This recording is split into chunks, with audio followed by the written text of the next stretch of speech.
함께 상고할 하나님의 말씀은 요한복음 1장 4절에서 12절 말씀입니다. 같이 읽읍시다. 그 안에 생명이 있었으니 이 생명은 사람들의 빛이라. 빛이 어둠에 비치되 어둠이 깨닫지 못하더라.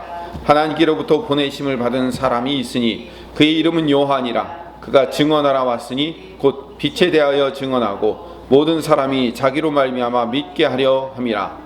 그는 이 빛이 아니요 이 빛에 대하여 증언하러 온 자라. 참빛 곧 세상에 와서 각 사람에게 비추는 빛이 있었나니 그가 세상에 계셨으며 세상은 그로 말미암아 지은 바 되었으되 세상이 그를 알지 못하였고 자기 땅에 오매 자기 백성이 영접하지 아니하였으나 영접하는 자 곧 그 이름을 믿는 자들에게는 하나님의 자녀가 되는 권세를 주셨으니 아멘.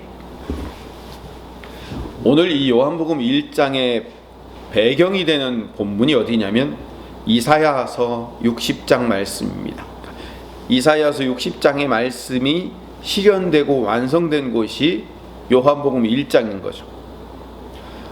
여러분도 잘 아실 거예요. 이사야서 60장 그러면 거기가 무슨 내용이 있어요 할지 모르겠지만요, 이사야서 60장 1절 말씀은 여러분들이 너무나도 잘 아는 말씀이에요. 일어나라 빛을 발하라 이 빛이 너희에게 이르렀고 하면서 일어나라 빛을 발하라 이 얘기 많이 들으셨죠. 그 얘기가 이사야서 60장 1절의 말씀이에요. 일어나라 빛을 발하라 이거 어디서 많이 들으셨어요? 신년 주제 설교로 가장 많이 나오는 본문 중에 하나가 일어나라 빛을 발하라예요. 또 한 군데가 어디냐면 선교사들 파송 예배로 주로 사용하는 제목이 뭐냐면 일어나라 빛을 발하라예요. 거기서 많이 사용하는 그런 본문이에요. 그런데 사실은요, 이사야 60장 말씀은 신년 설교의 주제가 되기에는 적합하지 않아요. 선교사님들의 파송 예배 주제로도 그렇게 썩 적합한 말씀은 아니라는 것을 여러분들이 아셔야 돼요. 그러나 이사야 60장의 말씀은 우리 성도들이 일어나 빛을 발하기 위해서 우리를 권면하고, 새해가 시작되었기 때문에 우리를 권면하고, 또 선교사들이 복음을 가지고 어두운 땅에 가서 빛을 발하라고 권면하는 말씀으로 주신 게 아니고, 거기에 썩 적절한 말씀이 아니고, 우리가 빛을 발하는 이야기가 아니고 빛이신 분이 우리에게 오셨다는 이야기예요. 거기에 초점이 있는 거예요. 그 빛으로 오신 분을 경배하고 찬양하는 것이 60장의 목적인 거죠. 제가 수도 없이 말씀드리잖아요. 성경은 문맥을 따라 읽지 않고 그냥 한 구절, 한 문장만 뚝 따가지고 이거 일어나 빛을 발하야 되니까 우리가 이제 빛을 발하야 된다, 이걸 가지고 쓰자 해가지고 그 문장 딱 해놓고선 내가 하고 싶은 얘기 쭉 설교하는 것은, 그거는 본문을 제대로 분석한 게 아니라고 말씀을 드렸습니다. 우리에게 늘 이런 오류가 많이 있습니다. 예를 하나 들어볼까요? 오늘 성탄절이니까 성탄절 하면 우리가 세상 사람들이 제일 먼저 뭐가 생각날까요? 산타클로스, 트리, 루돌프 사슴꽃. 세상 사람들은 아마 그걸 많이 생각할 겁니다. 근데 성탄절의 주인공은 누구죠? 예수 그리스도, 우리 주님이신 예수님이 성탄절의 주인공인 거예요. 근데 세상은요, 성탄절의 주인공을 산타클로스라고 생각을 하는 거예요. 그러니까 이게 성탄절의 근본 의미가 뭔지도 모르고 전혀 엉뚱한 것을 가지고 성탄절을 기뻐하고 즐거워하고 선물 나누는 시간, 이런 정도로 생각하게 되는 거죠.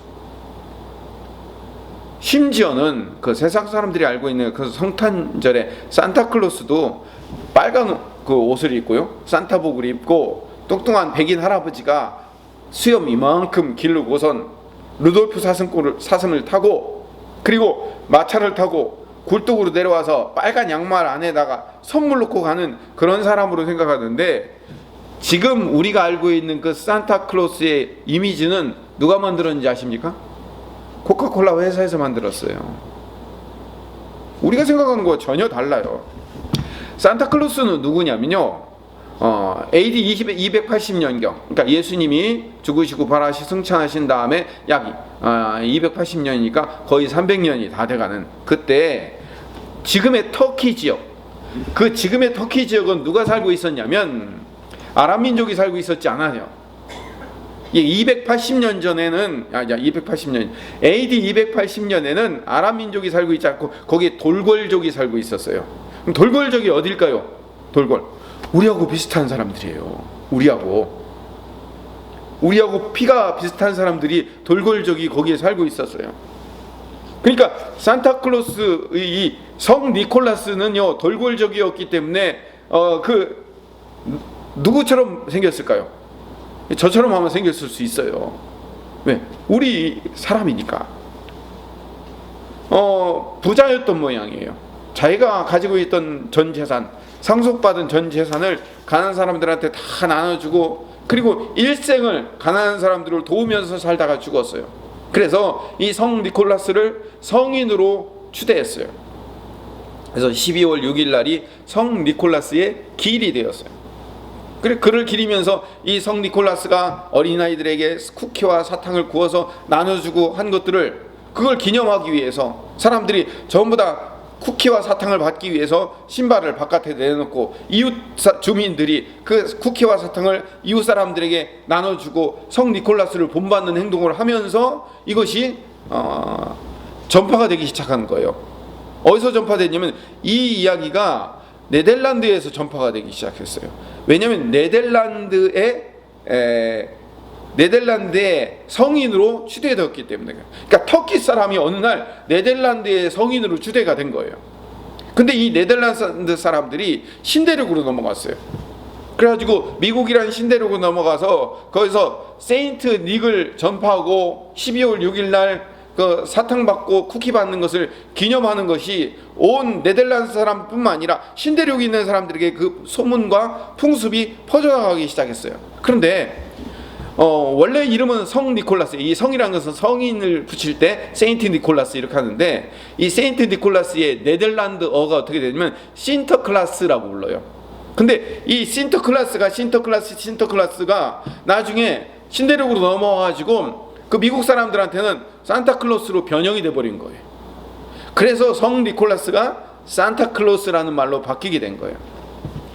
그때까지만 해도 유명하진 않았는데 소설가 워싱턴 어빙이라는 사람이 자기의 소설에서 뉴욕의 역사라는 책을 썼는데, 거기에서 이 성 니콜라스를 뉴욕의 수호성인으로 만들면서 대중화되기 시작했어요. 그래서 성 니콜라스는 술록이 끄는 마차를 타는 백인의 뚱뚱한 할아버지가 아니고 터키 지방, 즉 중동 지방의 동양인의 얼굴을 한 마른 체형의 사람이라고 상상할 수 있는 거예요. 그러니까 우리가 지금 코카콜라 회사에서 만든 이미지하고 실제 성 니콜라스하고도 얼마나 다른 거예요. 이런 거예요. 성경도 마찬가지예요. 성경도 일어나라 빛을 발하라 라고 60장 1절 말씀을 딱 적어놓고, 그래 우리가 2021년도에는 일어나 빛을 발해야 됩니다. 빛을 발하기 위해서는 첫째 이렇게 해야 됩니다. 이렇게 하는 것은요, 성경 본문을 아예 읽어보지 않고 그 성경에 있는 한 단어만, 한 구절 가지고 와가지고 내가 그 얘기를 하고 있는 거예요. 지금 절대로 그렇지 않아요. 그러면 이사야서 60장 말씀이 도대체 무슨 말씀일까요? 이사야 60장 말씀을 알려면 이사야 59장으로 넘어가야 돼요. 이사야 59장에는 1절부터 8절까지는 제가 말씀드릴게요. 선지자가 유다 백성들의 죄악을 규탄해요. 너희들은 벌을 받아서 하나님의 심판을 받아 죽을 수밖에 없는 죄인이다 라고 규탄을 해요. 그러니까 9절에서 15절 상반절까지 백성들이 그 죄악을 자백하고 회개합니다. 그렇게 유다 백성들이 하나님 앞에서 자기들의 죄악을 자백하고 회개하자 59장 15절 하반절에서 21절까지 그 자백하고 회개한 유다 백성들을 하나님께서 구원하시려고 작정을 하셨어요. 그리고 나서 60장으로 넘어가서 드디어 하나님의 구원, 그러니까 회개하라고 먼저 이야기하자 그들이 죄악을 회개하여 그 죄악을 회개한 것을 하나님이 기쁘게 받으시고 그들을 구원하고 작정하시기 위해서 60장 1절에 드디어 일어나라 빛을 발하라. 이는 내 빛이 이르렀고, 어떤 빛이? 너의 빛이 내게 왔다는 거예요. 우리가 빛을 발할 수 있는 건, 발한다는 얘기는 뭐냐면, 여러분 달이 빛을 발해요. 그렇죠? 밤에는 달에 빛을 발하죠. 근데 달 자신이 빛을 발휘하는 거예요. 해 비침을 우리에게 전달해 주는 거예요. 전달해 주는 거잖아요. 그렇죠? 그러니까 오늘 일어나, 이사야 60장 1절의 말씀에 일어나라 빛을 발하라라는 그 말씀, 그 구절은 뭐냐면 우리 보고 일어나서 빛을 발현하고 발휘해라 라는 의미가 아니라 이제 드디어 너희들이 회개하고 너희들이 하나님을 다시 회복하기로 작정했으니 하나님이 너희들에게 빛을 비춰줄 것이니 드디어 하나님이 주신 그 빛이 오면 너희들이 빛나기 시작할 것이다. 하나님의 그 영광이 너희에게 임하면 너희들에게 그 영광이 드러나기 시작할 것이다 라는 이야기를 하고 있는 거예요. 그러니까 전혀 다른 이야기를 하고 있는 거죠. 우리 이사야서 60장 말씀을 한번 읽어볼까요? 있습니다. 이사야 60장 1절부터 7절 말씀입니다. 일어나라 빛을 발하라 이는 내 빛이 이르렀고 너 여호와 영광이 내 위에 임하였음이니라. 보라 어두움이 땅을 덮을 것이며 캄캄함이 만민을 가리려니와 오직 여호와께서 내 위에 임하실 것이며 그의 영광이 내 위에 나타나리니 나라들은 내 빛으로 왕들은 비치는 내 광명으로 나아오리라. 내 눈을 들어 사방을 보라 무리가 다 모여 내게로 오느니라. 내 아들들은 먼 곳에서 오겠고 내 딸들은 안기어올 것이라. 그때 내가 보고 기쁜 빛을 내며 내 마음이 놀라고 또 화창하리니 내게로 돌아오며 이방 나라들의 재물이 내게로 옴이라. 허다한 낙타 미디안과 에바의 어린 낙타가 내 가운데에 가득할 것이며 스바 사람들은 다 금과 유향을 가지고 와서 여호와의 찬송을 전파할 것이며 게달의 양 무리는 다 내게로 모일 것이요 느바요의 순양은 내게 공급되고 내 제단에 올라 기꺼이 받음이 되리니 내가 내 영광의 집을 영화롭게 하리라. 아멘. 여호와 하나님께서 당신의 백성들을 구원하시려고 빛을 보내신다라고 말씀하고 있어요. 그게 60장 1절부터 7절까지의 말씀이에요. 그 빛은 어디서 나온 빛이라고요? 여호와의 영광에서 나온 빛이라고 본문이 분명히 말하고 있어요. 그 빛이 하나님의 백성 위에 임할 것이라는 것을 언약하고 예언한 내용이에요. 근데 19절에서 20절 말씀을 읽어봅시다. 19절 20절 이사야 60장 19절 20절 같이 한번 읽어봅시다. 다시는 낮에 해가 내 빛이 되지 아니하며 달도 내게 빛을 비추지 않을 것이요 오직 여호와가 내게 영원한 빛이 되며 내 하나님이 내 영광이 되리니 다시는 내 해가 지지 아니하며 내 달이 물러가지 아니할 것은 여호와가 내 영원한 빛이 되고 내 슬픔의 날이 끝날 것임이라. 해와 달이 빛이 되지 않고 누가 빛이 되신다고요? 여호와 하나님이 빛이 되신다는 거예요. 근데 나중에 요한계시록 22장에 가보면 해와 달이 어떻게 돼요? 없어지죠. 새하늘과 새 땅에서는 해와 달이 없어져요. 왜 그럴까요? 거기는 누가 계시기 때문에. 우리 하나님이 되시고 빛이신 예수님이 오셨기 때문에 거기는 해와 달이 없어도 되는 거예요. 그러니까 이사야 이야기가 나중에 요한계시록에서도 완성이 되는 겁니다. 자, 이 얘기는요, 새 예루살렘 성이 완전히 회복될 것이 되는데 그 예언은 새로 오실 왕에 대한 찬양 이야기예요. 빛으로 오시는 분이 왕이에요. 근데 그 새로 오실 그 왕에 대한 찬양 이야기가 60장 이야기예요. 그 새로 오실 왕께서 죄악으로 얼룩진 당신의 백성들이 회개하고 하나님께서 구원을 선포하셨을 때 새롭게 오실 그 왕이 그 구원을 완성하시고 완수하실 것이다. 이걸 예언하고 있는 거예요. 그러니까 사실 60장의 말씀은 누구 이야기예요? 예수님 얘기인 거예요. 예수님 얘기. 빛을 발하는 존재는 우리가 아니고 왕으로 오신 그분이 빛으로 오시는 거예요. 그래서 오늘 제가 처음 읽은 요한복음 1장 1절 말씀, 요한복음 1장 4절 말씀이 뭐예요? 결국은 그 안에 생명이 있었으니 이 생명은 사람들의 빛이라고 얘기하잖아요. 빛으로 오신 분이에요. 그분이 예수님이신 거예요. 그러니까 이사야의 예언이 어디서 완성되냐면 요한복음 1장 4절에서 완성이 되는 거예요. 빛을 발하시는 분은 예수님이신 거예요. 여호와의 영광이 임한 빛으로 예수님이 오셨어요. 요한복음을 보면 그 빛이 임할 때 2절에 어두움이 땅을 덮을 것이며 캄캄함이 만민을 가리는 일이 일어난다고 얘기해요. 60장 2절 봅시다. 60장 2절 이사야서 60장 2절 보라 어두움이 땅을 덮을 것이며 캄캄함이 만민을 가리려니와. 여러분 한번 보세요. 빛이 오면 온 세상의 어두움이 다 물러간다라고 얘기해야 되잖아요. 그렇죠? 그래요, 안 그래요? 빛이 오면 온 세상의 어두움이 물러가잖아요. 근데 이사야 60장 2절에는 뭐라고 나와 있어요? 어두움이 땅을 덮는데요. 그리고 캄캄함이 만민을 가린다는 거예요. 이상하다. 성경은 왜 이렇게 썼지? 일어나라 빛을 발하라. 이는 내 빛이 이르렀고 여호와의 영광이 내 위에 임하였으면 그 빛이 온 세상에 쫙 퍼져갖고 온 세상의 어둠이랑 어둠이 다 깡그리 사라지고 없어지는 그런 놀라운 빛, 광명이 일어나는 세상이 될 거라고 생각했는데 그게 아니고 그 빛이 비치자마자 어두움이 땅을 덮네? 왜 이러지? 왜 이러지? 이 아이러니가 어디서 풀릴까요? 요한복음에서 풀려요. 요한복음 어디서 풀리냐면 요한복음 1장 가봅시다. 요한복음 1장 5절. 요한복음 1장 5절 말씀 읽어봅시다. 시작. 빛이 어두움에 빛이 돼 어둠이 깨닫지 못하더라. 여러분, 그 안에 생명이 있었으니 이 생명은 사람들의 빛이라고 해주고 빛이신 분이 이 땅에 딱 오셨어요. 근데 뭐라고요? 빛이 어두움 위에 비쳤는데 어두움이 깨닫지를 못하는 거예요. 어둠이 깨닫지를 못하는 거예요. 뭐라, 이게 뭐지? 지금 이사야의 이야기와 요한복음 1장의 이야기가 묘하게 어떻게 돼요? 서로 맞아떨어지잖아요. 연결되고 있잖아요. 지금 제가 사실은 이 이야기 하고 싶어서 여기까지 끌고 온 거예요. 여러분, 지금 요한복음을 펴셨죠? 요한복음 1장 9절에서 11절 말씀도 같이 더 읽어봅시다. 요한복음 1장 9절에서 11절 말씀 시작. 참빛 곧 세상에 와서 각 사람에게 비추는 빛이 있었나니 그가 세상에 계셨으며 세상은 그로 말미암아 지은 바 되었으되 세상이 그를 알지 못하였고 자기 땅에 오매 자기 백성이 영접하지 아니하니.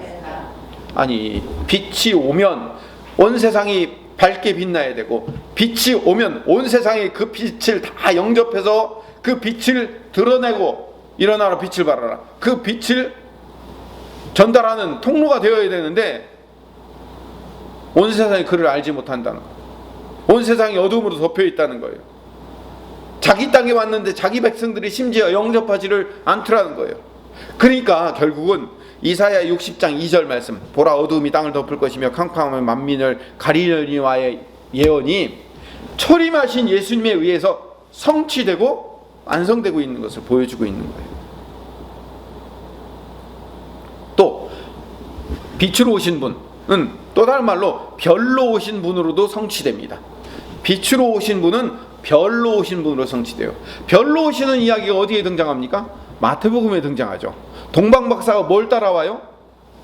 별을 따라오죠. 그렇죠? 별을 따라왔다는 얘기는 지금 우리는 빛은 빛이고 별은 별이지 그게 뭐가 똑같아라고 생각하지만 고대 근동사회에 이 사람들은요 빛이나 별이나 똑같이 취급을 했어요. 그래서 그들은 별을 따라왔다는 것은 뭘 따라온 거예요? 빛을 따라온 거예요. 동방박사 세 사람이 빛을 따라왔어요. 왜? 메시아 왕 되신 그분이 빛이 그 왕 되신 분의 빛이고 그 빛이 따라가기 때문에. 이사야 60장 말씀으로 가봅시다. 이사야 60장 6절 7절로 가봅시다. 6절 7절 같이 읽어봅시다.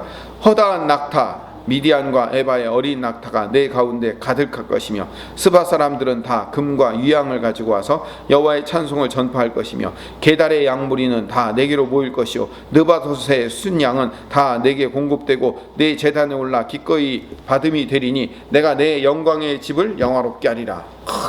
어떻게 이사야서에서는 어떻게 등장하냐면 온 세상의 허다한 낙타들이 다 그 빛으로 모인다는 거예요.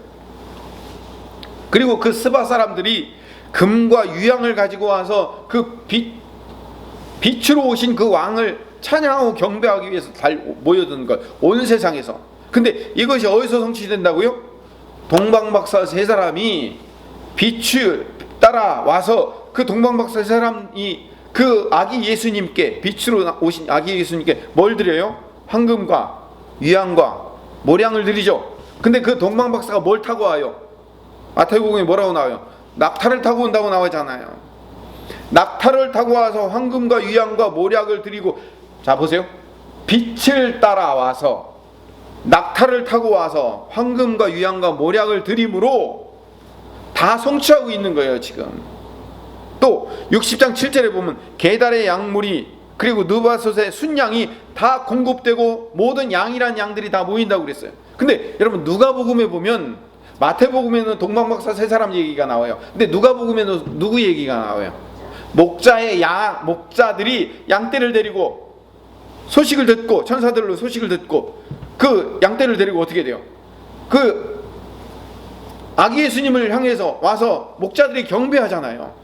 양들 데리고 목자들이 와서 경배하는 것을 가지고 뭐예요? 이사야 60장 7절의 말씀이 성취되고 완성되더라는 거죠. 무슨 얘기를 하고 싶은지 아시겠죠? 이사야 60장 말씀이 지금 복음서에서 하나씩 하나씩 성취되고 있는 거예요. 그러니까 근데요, 한 가지 약간 좀 이건 아니다라는 생각이 드는 게 있어요. 죄송합니다.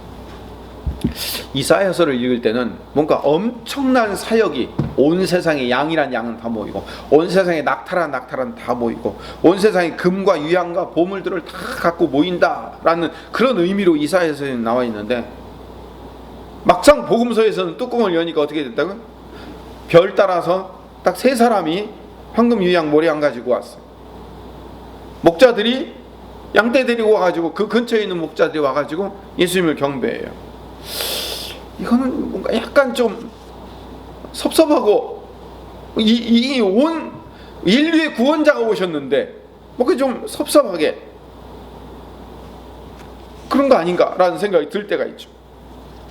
그러나 예수님의 탄생은 이사야 60장의 예언을 완벽하게 성취하고 있는 거예요. 또 요한복음에서는 빛으로 왔지만 그 빛을 알지 못하며 자기 백성들이 영접하지 않았다고 말함으로 예언의 성취를 안수하는 거예요. 자 보세요.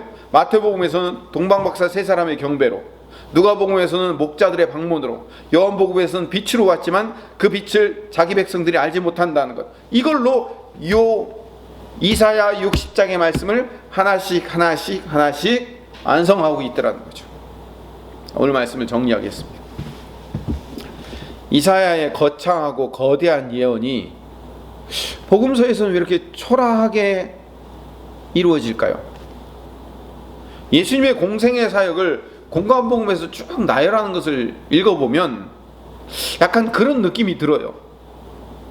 제가 마가복음을 전공했거든요. 마가복음 4장과 5장에 보면 예수님의 메시아 되심을 설명하는 장면이 마가복음 4장과 5장이에요. 예수님의 메시아 되심. 그러니까 제가 두 번째 석사학위를 받을 때 그 본문 자체도 마가복음 4장하고 5장이었어요. 그래서 제가 그 본문을 연구했어요. 거기 보면 예수님의 메시아 되심에 대해서 어떻게 설명하고 있냐면, 마가복음 4장에서는 바람과 바다를 잔잔하게 하시는 분으로 등장해요. 그래서 갈릴리 호수를 타고 가는데 어떻게 막 풍랑이 일으니까 바람에게 바다에게 명령하니까 잔잔해지잖아요. 그게 4장에 나와요. 5장으로 넘어가면 귀신 들린 사람을 고치는 사건이 나와요. 그 거라사 지방에 그 무덤에 묶여서, 쇠사슬에 묶여 사는 그 사람이 예수님을 만났을 때 예수님이 그 귀신을 날아가니까 그 귀신이 2,000마리의 그 돼지떼에게로 몰려가서 거기서 들어가서 바다에 빠져서 죽는 사건이 등장해요.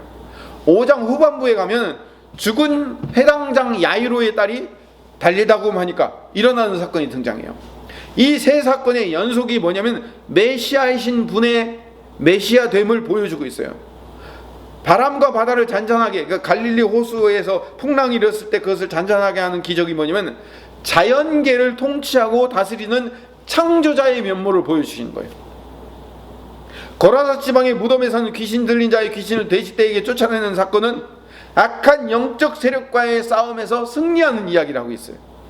회당장 야이로의 딸을 죽은 야이로의 딸을 살려주는 사건은 죽음의 권세를 이기시고 부활하고 새 생명을 주시는 메시아로서의 사역을 보여주고 있는 거예요. 메시아 되신 예수님은 마가복음 4, 5장에 보면 자연계를 통치하시는 분, 악한 영적 세력을 싸워 이기시는 분, 부활과 새 생명을 주시는 분, 세 사건으로 설명하고 있어요. 그런데 아까 처음에 제가 말씀드렸는데 왠지 모르는 초라함과 자금으로 오시는 분이 아닌가라는 섭섭함이 있어요. 솔직하게. 왜냐하면 이 땅의 구원자로 오신 왕이라면 홍해를 가르고 천지에 암흑을 만들고 마치 애굽에 있는 10가지 재앙을 일으키는 사람들처럼 천둥과 번개와 지진과 우레를 동원해서 온 세상을 완전히 깜깜하게 만들었다가 온 세상을 빛으로 비췄다가 온 세상을 들었다 놨다 하는 그런 어마어마한 기적으로 오신 게 아니라 갈릴리 호수에서 풍랑이 일었는데 그걸 잠잠하게 하시고 귀신들로 미쳐있는 사람 한 사람을 살리신 거예요. 예수님은 그 안에 들어가 있는 2,000마리의 귀신을 이기신 분이시지만 겉으로 보기에는 무덤가에 묻혀있는 귀신들인 사람 한 사람 고쳐주신 거예요. 야이로의 딸 한 사람을 살리시고 부활과 생명을 주신 예수님은 하나님으로 설명하고 있는 거예요. 자, 왜 이 이야기를 할까요? 요한복음 1장 11절 말씀으로 가보면 요한복음 1장으로 이제 돌아가 봅시다. 요한복음 1장 11절 말씀에 자기 땅에 오매 자기 백성들이 영접하지 아니하였으나, 자기 땅에 왔는데 자기 백성들이 그 빛을 영접하지 않았어요. 초라하고 작아 보였기 때문에 그런 거예요. 그러니까 유대인들이 기대하고 있었던 메시아, 유대인들이 원했던 메시아는 어떤 메시아일까요? 모세처럼 다윗처럼 수많은 군대를 이끌고 홍해를 가르고 천지를 개벽하는 그 어마어마한 사건으로 등장하는 왕되고 군주 되신 예수님, 이런 예수님을 기대했는데 우리 예수님은 말구유에 태어나셔서 태어날 장소도 없어서 그 여관에 짐승들이 있는 곳, 거기에 태어나신 분, 홍해를 가르고 천지를 암흑으로 만드시는 분이 아니라 회당장의 딸을 살리고 갈릴리 호수를 풍랑을 잔잔케 하시고 귀신 들린 한 사람을 쫓아내시는 그 예수님으로 오시니까 이들이 자기 백성들의 주인으로 왔는데도 불구하고 그 주인을 인정하지 않더라는 거예요. 이런 초라한 메시아라면 우리는 인정하지 않겠어요. 이런 초라한 메시라면. 그리고 그 메시아가 십자가에 죽네요. 그런데 12절의 핵심 말씀, 요한복음 1장 12절, 오늘 이 이야기를 읽고 마치겠습니다. 같이 읽읍시다. 영접하는 자, 곧 그 이름을 믿는 자들에게는 하나님의 자녀가 되는 권세를 주셨다. 영접하는 자, 곧 그 이름을 믿는 자들에게만 그것이 메시아로서의 빛된 권위라는 사실을 인정할 수 있는 거예요. 우리는 회당장 야이로의 딸 한 사람을 살린 것이 온 세상에 죽음을 이기시고 부활을 주신 분으로 오신 예수님이라는 사실을 여러분은 믿습니까? 안 믿습니까? 믿죠. 왜? 우리는 어떤 사람이기 때문에? 영접하는 자, 곧 그 이름을 믿는 자이기 때문에. 그러나 세상은요, 그 뭐 어린 여자애 하나 살렸다고선 그게 무슨 메시아야? 뭐 그런 거는 다른 사람들도 다 하지 않아? 이렇게 생각하는 거예요. 동방박사 3사람이 와서 예물을 드리고 갔지만, 목동들이 와서 경배하고 갔지만, 그 예물과 경배는 왕으로 오신 그 빛되고 왕 되신 분의 영광을 드러나는 예언의 성취라는 사실을 우리는 믿는 거예요. 왜? 우리는 그 이름을 영접하는 자, 그 이름을 믿는 자이기 때문에 그런 거예요. 세상 사람들은 안 믿어요. 세상 사람들은 그까짓 것 가지고 무슨 메시아고, 그까짓 것 가지고 뭘 온 세상의 인류를 구원하고, 그 십자가로 무슨 세상을 구원할 수 있느냐라고 말할지 모르지만, 우리는 그 십자가가 온 인류를 구원하며 온 세상을 구원하며 우리를 구원하는 사건이었다는 사실을 믿는 우리에게는 적용이 된다는 거죠. 이 얘기를 하고 싶은 거예요. 왜 예수님이 백마를 타고 천군 천사를 거느리고 오시지 않고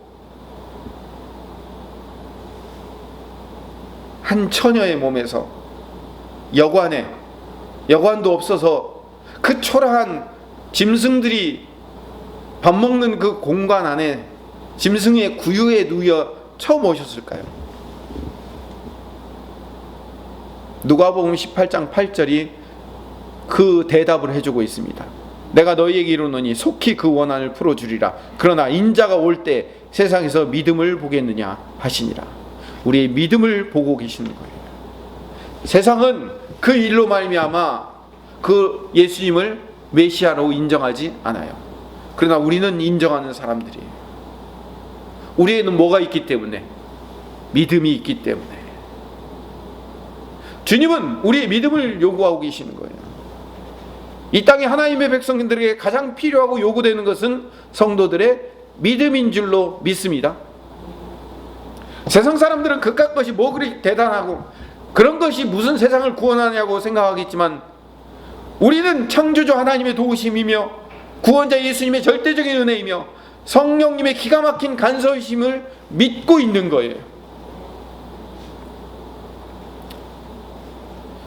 제가요 머리가 굉장히 아프고 힘들었는데 기도를 했는데 하나님이 제 머리를 오후에 말까먹어 깨끗하게 치유해 주셨어요. 약 먹어도 되는 거야. 뭐 그런 거 갖고 오전에 머리 아팠다가 오후에 머리 깨끗한 거 가지고 그게 무슨 하나님의 도우심이야? 그것도 가만히 네가 쉬고 있었으니까 그렇게 됐겠지 라고 세상 사람들은 생각할 수 있어요. 그러나 하나님의 도우심을 입고 하나님의 도우심을 의지하는 우리는 내 삶에 진행되는 아주 작고 초라한 일처럼 보이지만 그 사건을 통해서 하나님께서 나와 함께 하신다는 사실을 믿고 하나님이 내 기도를 들어주셨다는 사실을 믿고 사는 사람들이 뭐예요? 믿음의 사람이며 신자인 줄로 믿습니다. 제가 2주 전부터 스트레스 증후군이라는 판정을 받고 2주를 꼬박 새벽 예배도 안 드리고 쉬었습니다. 처음에 한 사흘간은요 정말 아무것도 볼 수 없더라고요. 이게 책을 이렇게 봐도 5분 이상을 집중도 못 하겠고, 컴퓨터 화면을 봐도요 몇 분을 집중을 못 하겠는 거예요. 나 이러다가 목회를 과연 할 수 있을까라는 의심이 들 정도로 아무것도 안 보이는 거예요. 그럼에도 불구하고 하나님께서 제게 맡기신 양들을 돌볼 책임과 의무와 또한 그 안에 기쁨이 있다는 것을 제 마음 가운데 심어주셨어요. 그래서 너한테 감당할 수 있는 충분한 능력을 내가 도로 줄 거야 라는 그런 마음이 제 안에 생겼어요. 그렇게 아무것도 보이지 않은 상황 속에서도 마음 가운데 기대가 있었어요. 회복되겠지 뭐. 아무것도 보이지 않는 상황 속에 정말로 월, 화, 수 계속 됐는데요 정말 아무것도 보이지 않아요. 겉으로는 태어난 척하고 있었는데 제 마음은요 불안했어요. 이러다가 이 목회도 그만두는 거 아니야? 이러다가 아무것도 못하는 거 아니야? 이러다가 내가 좋아하는 책이며 성경이며 아무것도 못 보는 거 아니야? 라는 두려움 속에서도 안에 기대감이 생기기 시작해요. 그래, 하나님이 하시겠지. 하나님이 책임지실 거야. 하나님이 하실 텐데 내가 안달한다고 될 일이 아니지 라는 내 마음 가운데 기대감이 솔솔 샘솟기 시작했어요. 근데요 한 나흘쯤 되면서 피곤이 풀리고요 회복이 시작됐어요. 완전하진 않지만 딱 설교할 만큼, 주일 설교할 만큼 힘을 주시더라고요. 이번 주 돌아와서 다시 하나님께서 나를 완전히 회복시킬 것을 기대하고 있었는데요 그 기대만큼 조금씩 회복시켜 주시더라니까요. 사람들은 이렇게 얘기할 겁니다. 그러니까 한 주, 2주 쉬었으니까 회복됐겠지. 근데 저는 안 그래요. 저는 제 마음 가운데 기도하면서 제 마음 가운데 품은 생각은요 하나님이 이거는 풀어주신 거다. 하나님이 다시 일할 수 있도록 내게 새 마음과 새 힘을 주신 거다라고 생각했어요. 기쁜 거예요. 내게 기대가 있기 때문에, 믿음이 있기 때문에.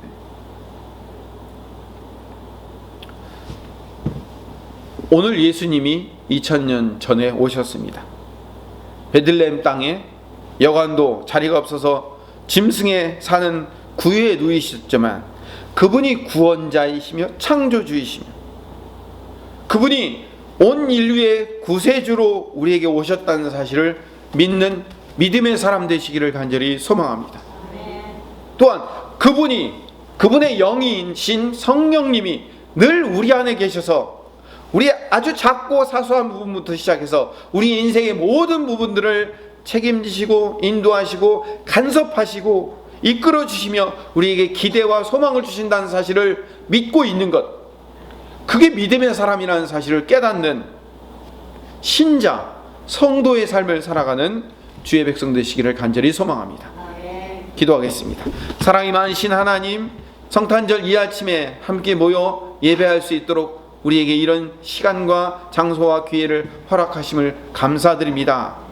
하나님, 온라인으로 비록 드릴지라도 하나님, 우리 안에 기쁨이 있게 하여 주시며 우리가 믿음을 가지고 살아가게 하여 주시옵소서. 작은 일 하나하나부터 하나님 믿음을 가지고 우리 주님이 함께 하시며 우리 주님이 인도하시며 우리 주님이 이끌어 주신다는 그 분명한 믿음을 가지고 살아가는 주의 백성 되게 하여 주시옵소서. 예수님 이름으로 기도드립니다. 아멘.